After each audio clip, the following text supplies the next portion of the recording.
Assalamualaikum warahmatullahi wabarakatuh. Nama saya Muhammad Khidir bin Hussein bersama dengan ahli kumpulan saya Muhammad Syamil bin Matius, Muhammad Syafiq bin Muhammad Nazri dan juga kami daripada kumpulan MEC 62. Pada tajuk ini kami ingin membentangkan tentang penambahbaikan pengutip biji lerai buah kelapa sawit. Pengenalan. Kelapa sawit adalah salah satu tumbuhan yang banyak terdapat di Asia Tenggara seperti Malaysia dan Indonesia. Kelapa sawit terdiri daripada dua spesies, Araucaria atau famili Palma yang digunakan untuk pertanian komersial dalam pengeluaran minyak kelapa sawit. Ia adalah tanaman utama di Malaysia pada masa kini, terdapat seluas 4,691,160 hektar tanaman kelapa sawit di Malaysia pada tahun 2009 berbanding cuma 6,422 hektar direkodkan pada tahun 1975.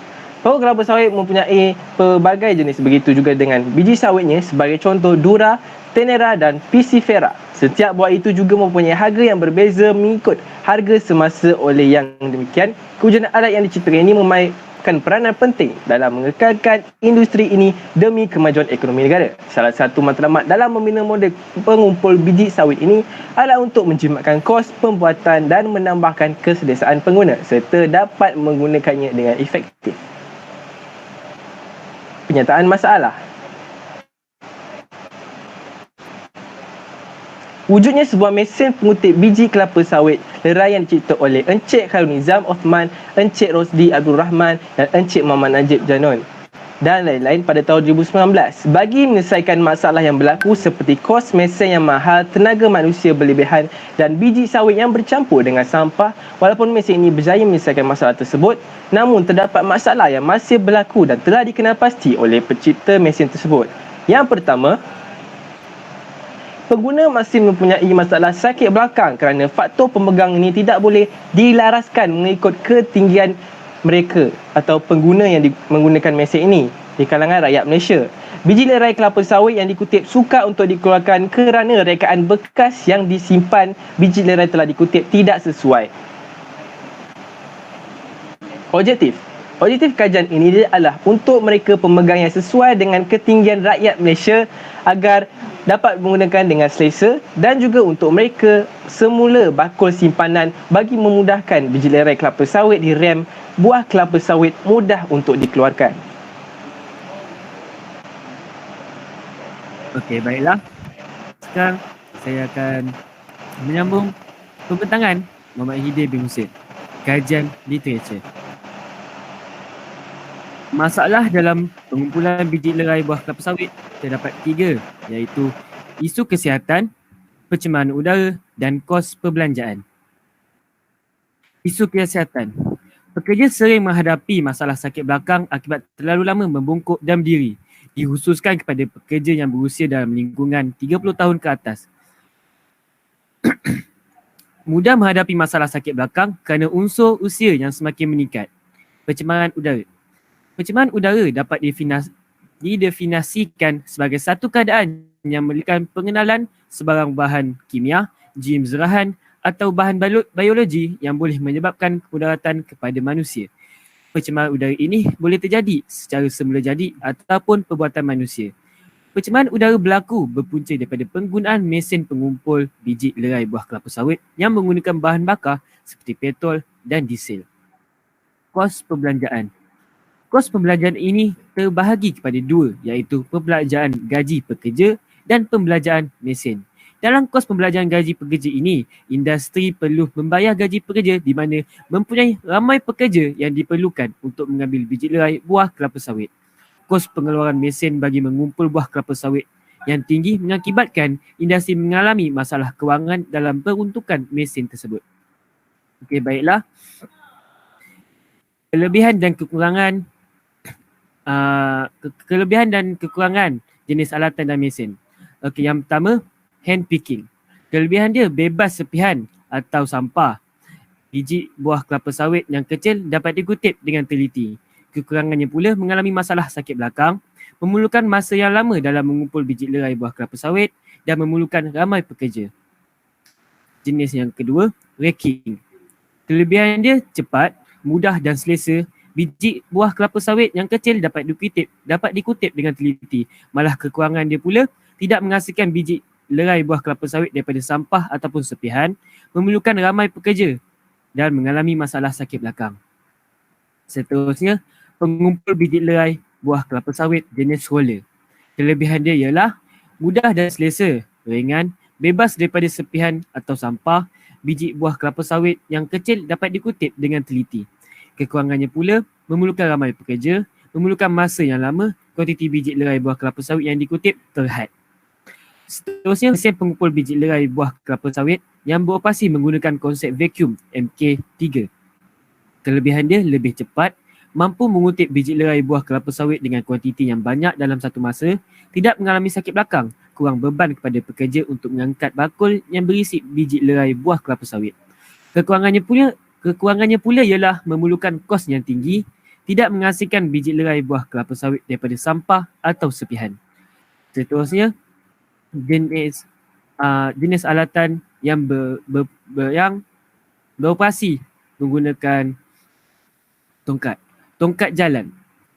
Kelebihan dia selesa dipegang, boleh laras mengikut ketinggian, berkaki tunggal. Okey, kekurangan dia tidak stabil di kawasan yang tidak rata, pemegang yang mudah licin. Akhir sekali, working eight, boleh laras. Okey, kelebihan dia ialah tapak sokongan yang luas, mempunyai kestabilan yang tinggi, dan kekurangannya sukar dibawa ke jalan yang sempit, memerlukan tempat yang besar untuk disimpan. Okey, seterusnya saya akan sambung dengan drawing ataupun lukisan model yang kami hendak buat. Okay, yang pertama adalah lukisan yang kami tunjukkan adalah sebuah mesin yang lengkap yang mempunyai semua bahagian-bahagian iaitu roller yang kami disebutkan, iaitu terdapatnya 2 rim dan juga storage box. Di situ boleh lihatlah dimensi yang berikut menunjukkan handle itu berketinggian 750 mm. Okay, dalam ni semua dimensinya dalam unit milimeter. Dan juga menunjukkan segala dimensi keseluruhan model kami, iaitu storage box, ataupun kotak penyimpan, dan juga handle dan roller. Seterusnya. Ini menunjukkan gambaran exploded ataupun gambaran yang menunjukkan pecahan-pecahan setiap part. Iaitu pertama handle, kita ada cyclone, storage box ataupun kotak penyimpan. Engsel kita ada 2, iaitu sepasang. Pro-top storage, pin engsel, handle storage, iaitu pemegang ataupun dikira sebagai pembuka kotak penyimpan. Rim 1 dan juga rim yang kedua, iaitu kami sepasang, dan juga rod 43. Untuk menerangkan, sebenarnya rod 43 ini adalah pengganti kepada spring. Jadi saya akan tunjukkan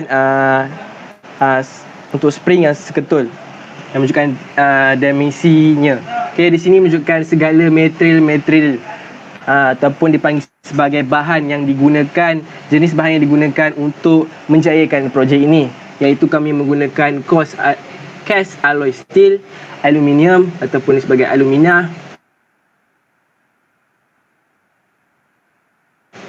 stainless steel untuk engsel, kedua-dua engsel tersebut, dan itu sajalah 3 metal, 1, 2, 3. Ya, 3 metal yang kami gunakan. Next. Okey, ini menunjukkan dimensi untuk handle yang boleh laras lah.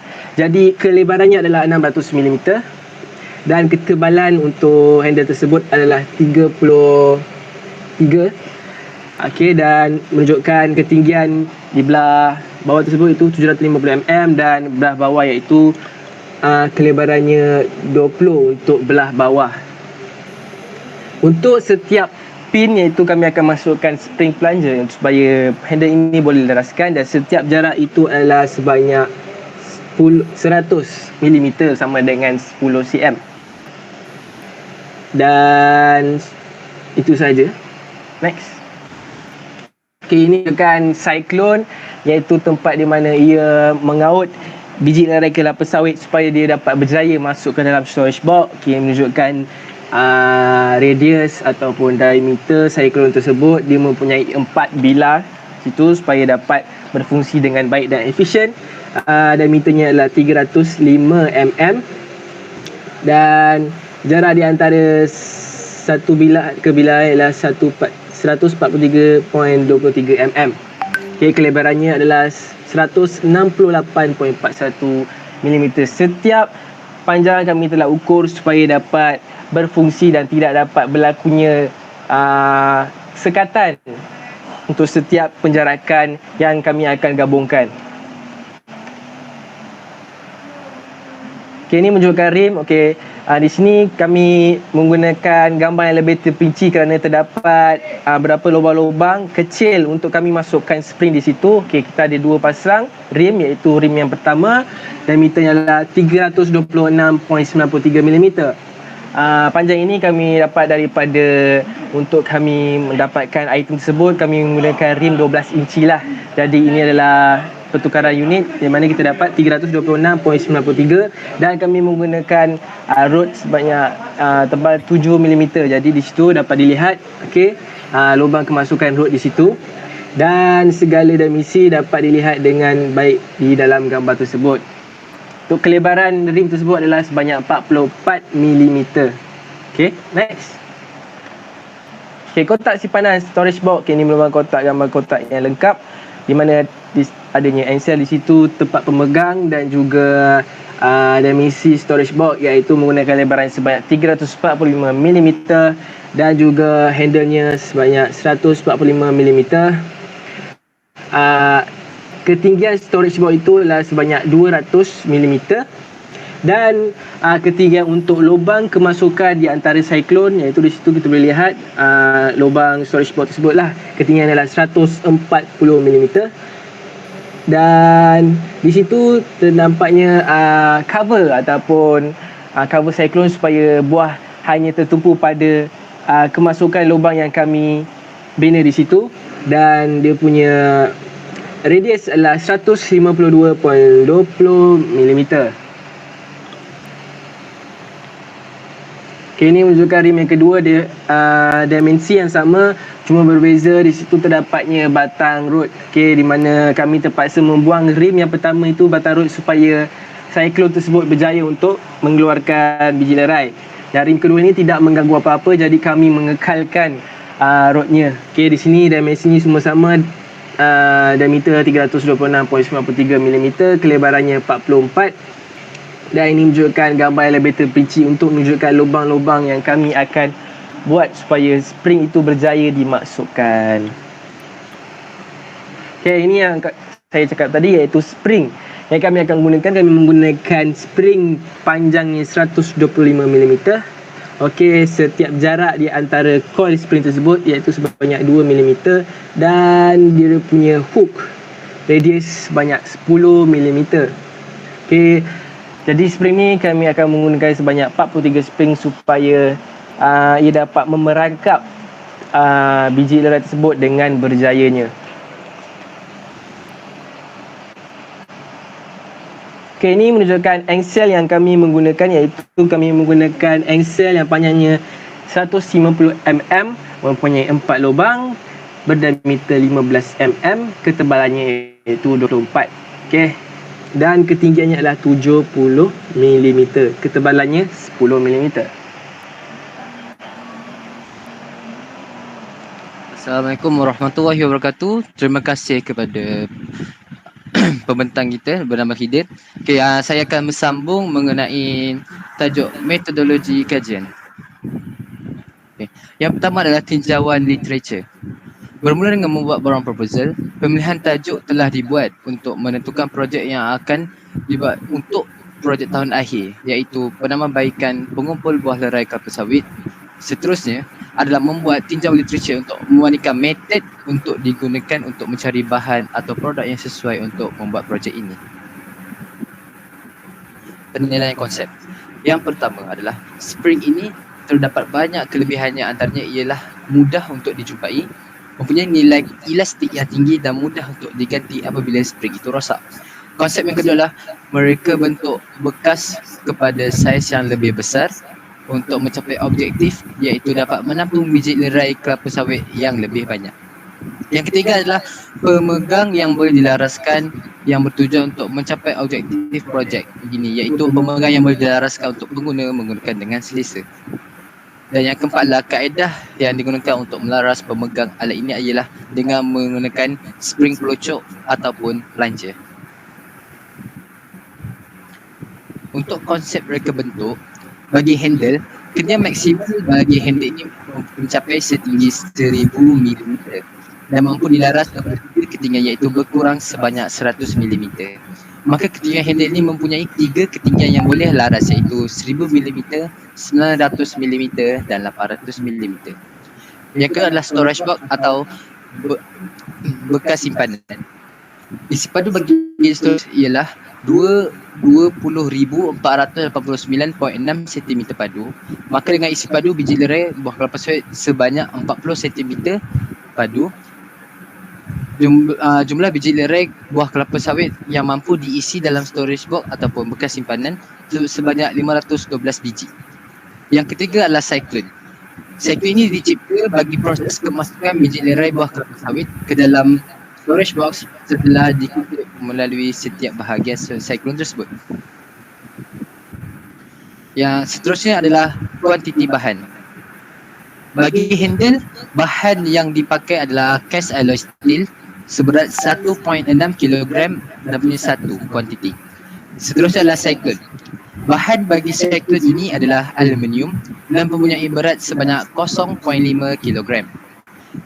Seterusnya adalah bekas simpanan. Bahan yang digunakan adalah aluminium dan beratnya adalah 0.6 kg. Seterusnya adalah penutup storage box. Bahan yang dipakai untuk membuat penutup storage box ini adalah aluminium dan mempunyai berat iaitu 0.5 kg. Bahagian seterusnya adalah spring.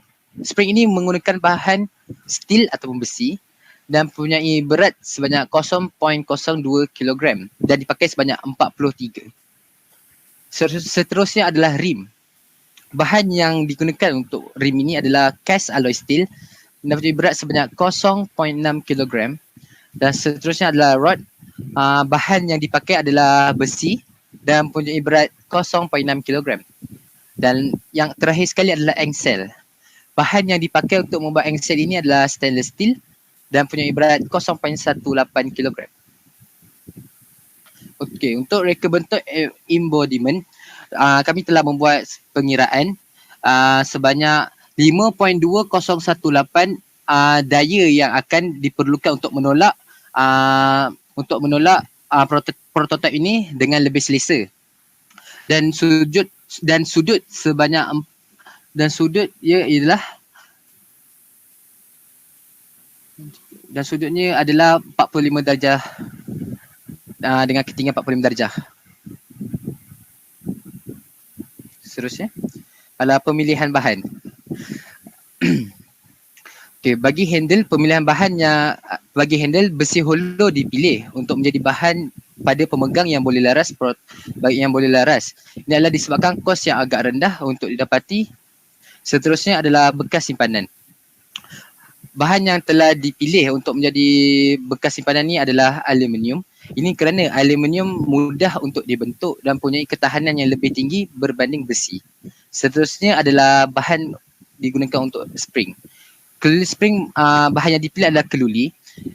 Kerana keluli spring ini mempunyai nilai modulus keanjalan yang lebih besar dan oleh itu keluli spring mempunyai lebih keanjalan. Seterusnya adalah alatan yang digunakan semasa fabrikasi. Okey, untuk proses yang pertama adalah kimpalan. Jadi alat yang dipakai untuk proses kimpalan ini adalah mesin kimpal, pemegang elektrod, pengapit bumi, tukul penyerpih dan berus dawai. Seterusnya proses yang kedua kami gunakan semasa membuat prototip ini adalah penggerudian. Okey, terdapat dua alat yang dipakai iaitu mesin gerudi tiang dan mata gerudi pintal sudut helix. Seterusnya adalah jangkaan hasil.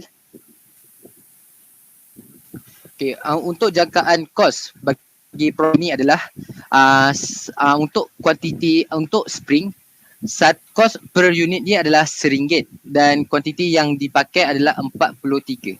Seterusnya adalah rim basikal yang berdiameter 12 inci. Jadi kos untuk satu unit adalah RM35 dan kami memakai 2 rim tersebut. Seterusnya adalah kepingan aluminium yang bersaiz 200mm kali 300mm kali 5mm. Kos untuk satu unit adalah RM35 dan kami memakai 2 kepingan aluminium. Seterusnya adalah besi hollow yang bersaiz 750mm kali 30mm dan 750mm kali 20mm. Kos untuk satu ni adalah RM20 dan kami menggunakan 3 besi. Seterusnya adalah plunger. Kos plunger untuk satu unit ataupun plunger ataupun spring pelocok. Kos untuk satu unit adalah RM20 dan kami menggunakan 2 plunger. Bahagian seterusnya adalah bearing. Kos untuk satu bearing adalah RM6.50 dan kuantiti yang dipakai adalah 2. Bahagian seterusnya adalah rod besi. Jadi rod besi ni kami memakai hanya satu kuantiti dan harga untuk satu adalah RM6. Seterusnya adalah engsel. Engsel juga dipakai satu kuantiti saja dan berharga 85 sen. Okey, untuk jagaan hasil projek ini adalah dapat untuk mengurangkan sakit belakang pada pinggang pengguna. Keputusan ini dapat direkod kerana wujudnya pemegang yang boleh dilaras mengikut kesesuaian ketinggian pengguna. Prototip ini juga mampu digunakan di atas rem buah kelapa sawit dengan sempurna dan dapat mengutip buah lerai kelapa sawit dengan baik. Prototip ini juga mampu mengutip buah lerai kelapa sawit dengan lebih banyak berbanding pengumpul buah lerai kelapa sawit sebelum ini. Ini disebabkan dalam projek ini bekas simpanan buah lerai kelapa sawit telah dibesarkan dan telah dibuat sesuai untuk memudahkan proses pengeluaran buah lerai kelapa sawit untuk dikeluarkan. Sekian, terima kasih daripada kami kumpulan MEC 62.